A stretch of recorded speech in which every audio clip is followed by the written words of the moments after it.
hiền luôn là dân phần sao lâu lụt ta nè ấy phần sao của chúng tuần tiền ăn nè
in life for me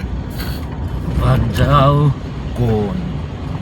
in life em phần chân đó nó control cái phần sao petroleum dia kin anh đi cùng mà sao thì petroleum cùng anh này là cùng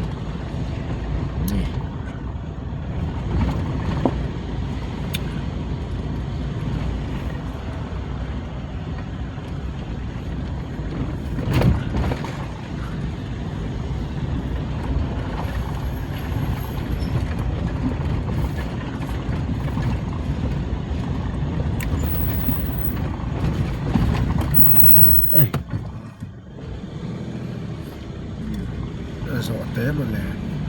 so té chú anh quay nó tao cá bơi khác làm căng là chi nó nghe rồi rồi đã trong chi là all better than chi nó làm rồi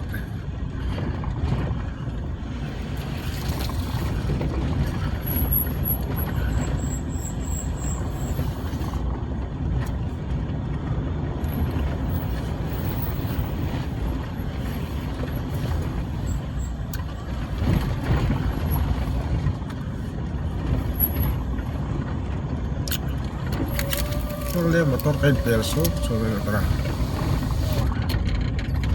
kan phần sao có chung chút ăn pel lệ ta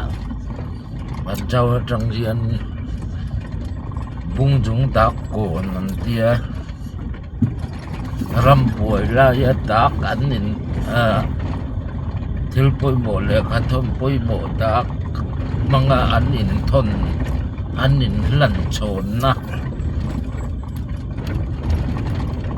thêm mà chúng mình bor về là chuan trong cái từ công trong cái từ rót chú cà phê anh này ô lê idu đọc lệ report tăng ô trong cái từ beng cần thêm nữa nè cái rồi công bẹt lệ